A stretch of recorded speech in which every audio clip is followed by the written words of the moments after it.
आज की क्लास में हम डिस्कस करने वाले हैं क्लास 10th चैप्टर 6 ट्रायंगल की एक बहुत ही इम्पोर्टेंट थ्योरम जो कि आपकी एनसीईआरटी में गिवन है, थ्योरम 6.1, जिसे हम थेल्स थ्योरम या बेसिक प्रोपोर्शनलिटी थ्योरम के नाम से जानते हैं। ये थ्योरम अपने आप में बहुत इम्पोर्टेंट है।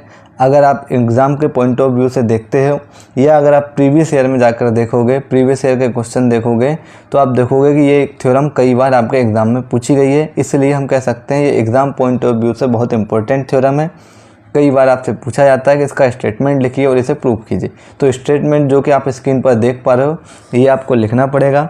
तो आइए स्टेटमेंट देखते हैं और फिर इसके हम प्रूफ की तरफ आगे बढ़ते हैं। क्या दिया statement? If a line is drawn parallel to one side of a triangle to intersect the other two sides is distinct point, the other two sides are divided in the same ratio.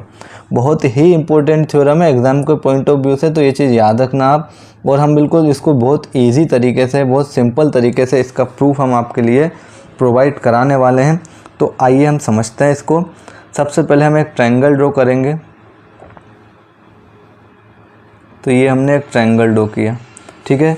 इस triangle के vertex को हम नाम दे देते हैं A B C. तो इस point को हम बोल देते हैं ए पॉइंट है, इस वर्टेक्स को हम बोलेंगे बी और इसको हम बोल देते हैं क्या, सी।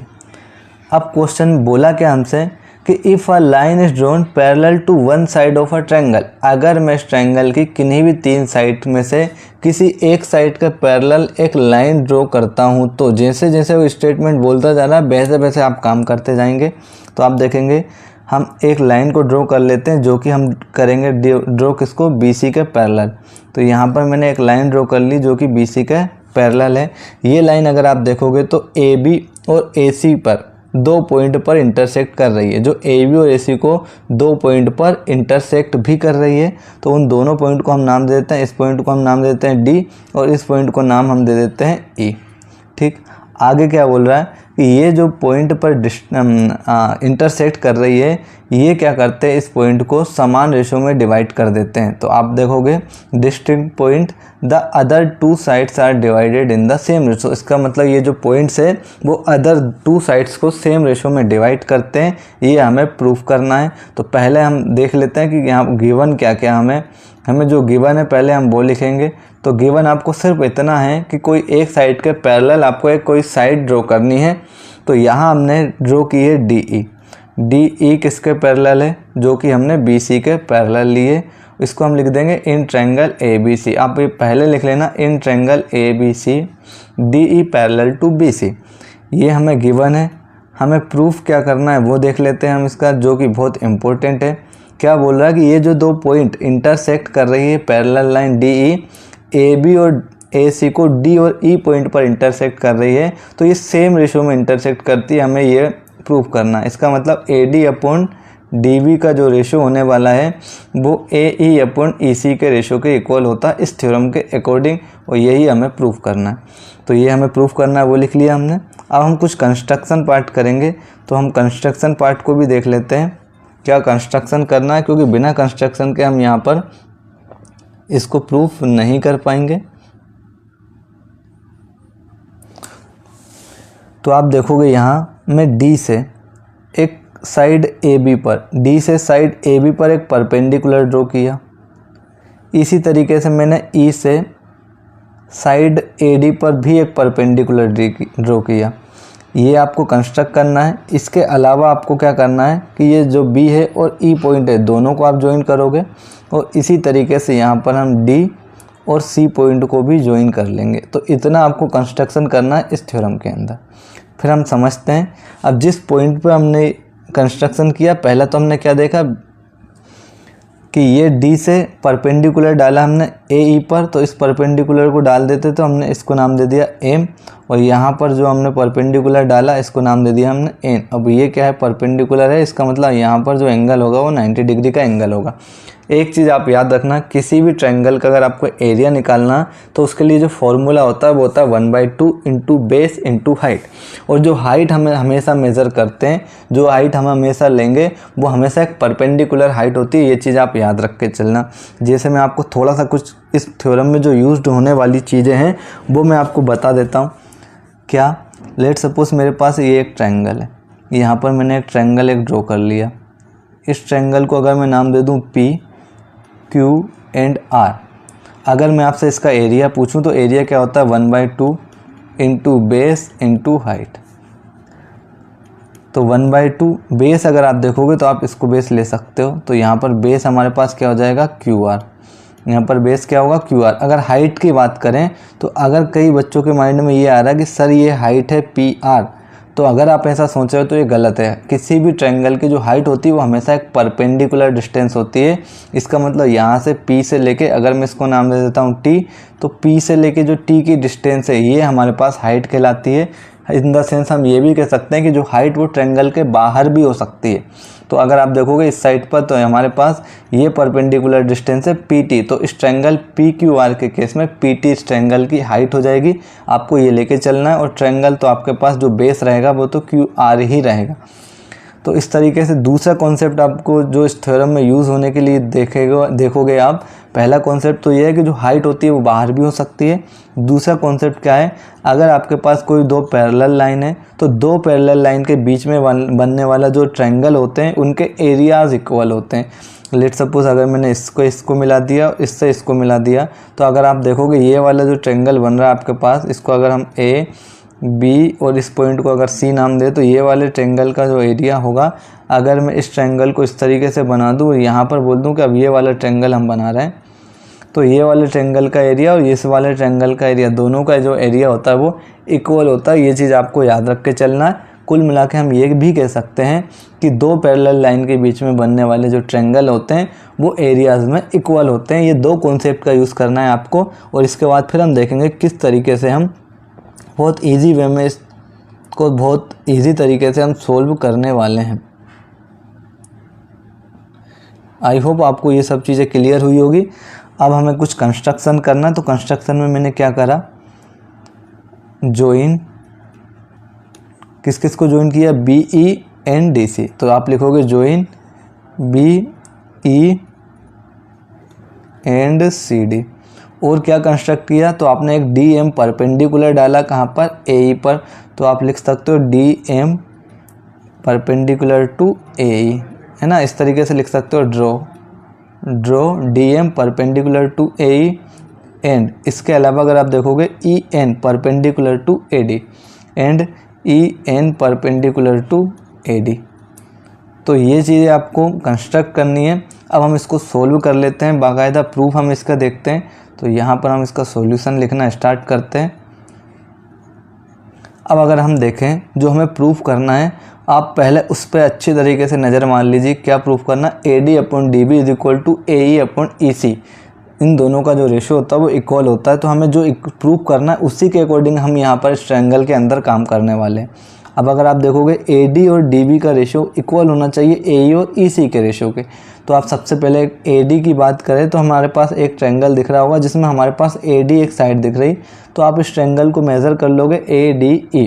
तो हम यहाँ लिखेंगे इन ट्रायंगल ADE।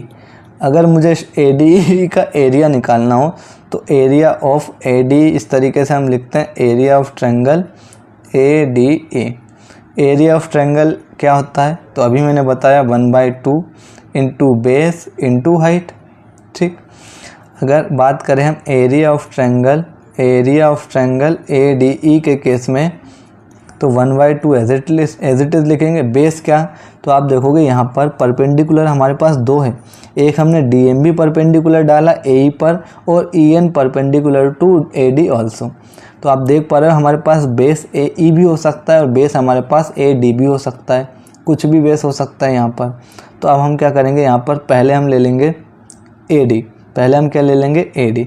तो हम अगर AD यहाँ पर बेस लेंगे तो आप देखोगे इस AD बेस के लिए, अगर आप इसके लिए देखोगे किसके लिए, इस AD अगर हमारे पास बेस हो गया तो जो परपेंडिकुलर डिस्टेंस है जिसे हमने EN ड्रॉ किया है ये इसकी हाइट हो जाएगी। क्या होगी इसकी हाइट, तो इनटू में क्या लिख लेंगे हम EN। इसको कंसीडर कर लेंगे इक्वेशन नंबर 1। अब आपको जो प्रूफ करना है वो देखो DB हमें प्रूफ करना है। तो DB कहाँ दिख रहा है आपको, यहाँ से लेके यहाँ तक ये DB है। तो हम इस DB और इसी के साथ साथ यहाँ से जो आप लाइन देख पा रहे हो E, और ये है हमारे पास E। तो हम ट्रायंगल DEB में अब हम निकालेंगे इन ट्रायंगल DEB। तो इसका भी हम एरिया निकाल लेंगे। तो area of triangle DEB, area of triangle का फॉर्मूला क्या होता है, 1/2 इंटू बेस इंटू हाइट। तो 1/2 इंटू बेस, अगर आप यहाँ बेस से देखोगे तो क्या है, इस ट्रायंगल DEB के लिए बेस क्या है ना, तो बेस तो हमारे पास क्या हो जाएगा, DB हो जाएगा। बेस तो हमारे पास DB हो जाएगा। लेकिन बात जब हम करेंगे हाइट की, तो मैंने क्या बताया था, हाइट हमेशा एक परपेंडिकुलर डिस्टेंस होती है। तो अगर आप देखोगे E से लेके N तक, इस ट्रायंगल के लिए बाहर भी हाइट हो सकती है, मैंने बताया। तो आप याद करो DEB, इस ट्रायंगल को अगर आप देखोगे तो इसमें बाहर की तरफ ये वाली हाइट हो जाएगी। तो हाइट हमारे पास क्या हो जाएगी, EN हो जाएगी। हाइट हमारे पास क्या हो जाएगी, EN हो जाएगी। तो इनटू में हम लिख लेंगे EN। इसको हम कंसिडर कर लेते हैं इक्वेशन नंबर 2। अब अगर आप देखोगे तो यहाँ इक्वेशन 1 और इक्वेशन 2 को हम डिवाइड कर देंगे। Equation 1 divides by equation 2, equation 1 divides by equation 2। तो आप देखोगे area of triangle ADB divide by area of triangle DEB, area of triangle DEB is equal to, इसकी वैल्यू क्या दी है, तो 1/2 इंटू AD इंटू EN। इसी तरीके से अगर आप देखोगे तो एरिया ऑफ ट्रायंगल DEB क्या दिया है, तो 1/2 इंटू DB इंटू EN। तो आप देखोगे 1/2 से 1/2 कैंसिल हो जाएगा, EN से EN कैंसिल हो जाएगा। फाइनली हमारे पास क्या बचेगा, तो यहाँ पर बचेगा हमारे पास AD/DB। क्या बचेगा, AD/DB बचेगा। ठीक है, अब हम इसको आगे की तरफ और सोल्व करेंगे। इसको हम इक्वेशन नंबर 3 भी कंसीडर कर सकते हैं अगर आप चाहें तो, क्योंकि हम हमारी सुविधा के लिए इक्वेशन कंसीडर करते हैं। कितनी भी इक्वेशन बन सकती है, हो सकता है आपकी NCERT में 1-2 इक्वेशन में ही उन्होंने पूरे थ्योरम को सोल्व कर दिया हो। हम हमारी सुविधा के अकॉर्डिंग इक्वेशन कुछ भी कंसीडर कर सकते हैं। अब आप देखोगे हमने लेफ्ट हैंड साइड वाला पार्ट तो सोल्व करके इसकी वैल्यू को ले आए हम AD/DB। अब यहाँ अगर आप देखेंगे AE और EC, तो अगर आप देखोगे AE, तो इस ट्रायंगल ADE में अगर हम इस साइड को देखें तो ये हमारे पास AE साइड है। ये क्या है, AE साइड है, जो कि अब हम ADE ट्रायंगल को सोल्व करेंगे। तो मैं यहाँ कर रहा हूँ इन ट्रायंगल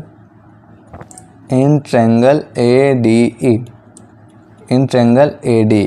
तो यहाँ भी हम एरिया निकालेंगे, area of triangle ADE। Formula क्या होता है, 1/2 इंटू में बेस इंटू में हाइट। तो 1/2 इंटू बेस, इसमें हम देख लेते हैं बेस क्या है हमारे पास। अगर आप ADE की बात करोगे तो पहले हमने बेस AD ले लिया था, अब हम बेस AE ले सकते हैं, क्योंकि यहाँ भी परपेंडिकुलर ड्रॉ किया हमने DM। तो बेस हो जाएगा हमारे पास AE और हाइट क्या हो जाएगी हमारे पास DM हो जाएगी।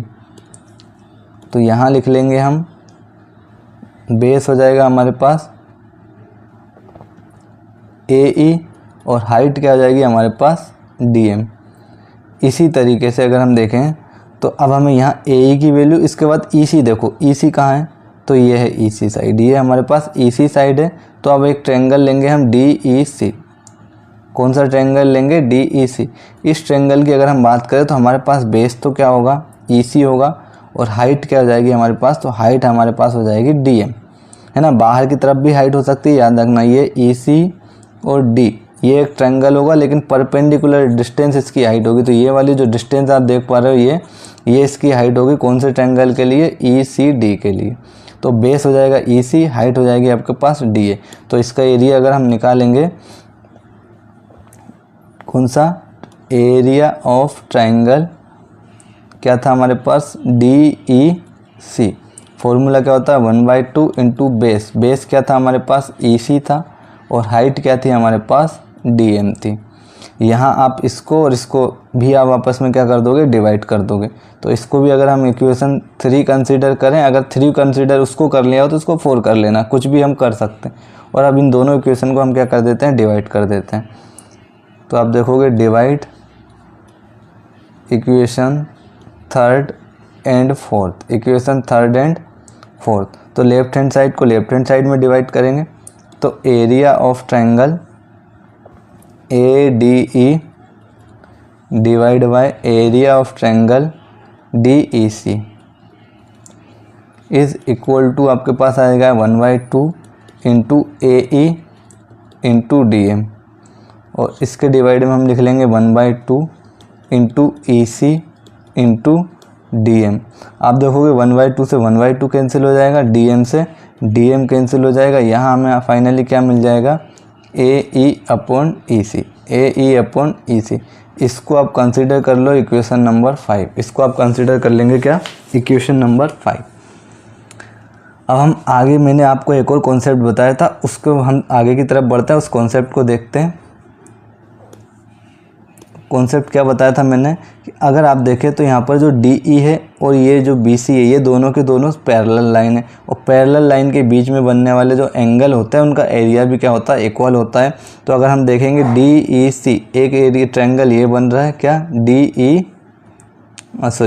DEB एक एंगल ट्रायंगल ये बन रहा है DEB, और एक एंगल ट्रायंगल हमारे पास क्या बन रहा है, तो एक ट्रायंगल हमारे पास बन रहा है DEC। तो इन दोनों का एरिया क्या हो जाएगा, इक्वल हो जाएगा। मैं यहाँ पर आपको थोड़ा सा कलर चेंज करके बता देता हूँ कि ये वाला जो एरिया है ना, ये वाले ट्रायंगल का जो एरिया है DEB का, और ये वाले ट्रायंगल का जो एरिया है पूरे का किसका, DEC का, ये दोनों के दोनों क्या हो जाएंगे, बराबर हो जाएंगे, क्योंकि ये पैरेलल लाइन के बीच में बनने वाले एंगल है। तो हम यहाँ से क्या लिख सकते हैं, area of triangle DEB is equal to area of triangle DEC। क्या लिख सकते हैं, एरिया ऑफ ट्रायंगल, यहाँ लिख देता हूँ मैं, area of triangle DEB is equal to area of triangle DEC। ठीक है। अब अगर एरिया ऑफ ट्रायंगल DEB और area of triangle DEC equal है, तो आप यहाँ पर देखो, कहाँ, यहाँ एरिया ऑफ ट्रायंगल हमारे पास क्या था, ये वाली इक्वेशन देखना, इक्वेशन नंबर 3 और इक्वेशन 5। अब हम देखेंगे इक्वेशन 3 एंड इक्वेशन 5। तो मैं लिख देता हूँ by equation 3 and equation 5।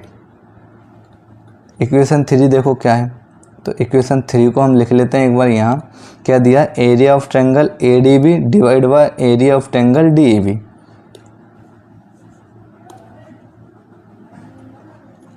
Area of triangle ADB divide by area of triangle DE।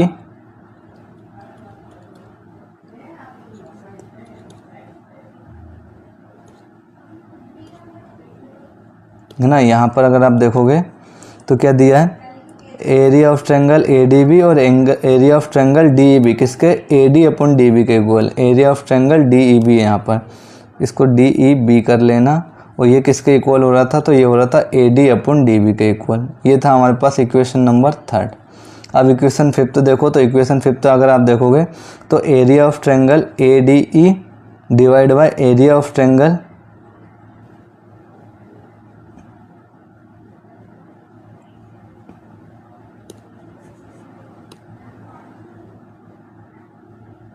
ना, ये ADB नहीं था, इसको आप सही कर लेना, क्योंकि ADB तो एक स्ट्रेट लाइन है, ये ADE था, इसको थोड़ा सा करेक्ट कर लेना, ये ADE था।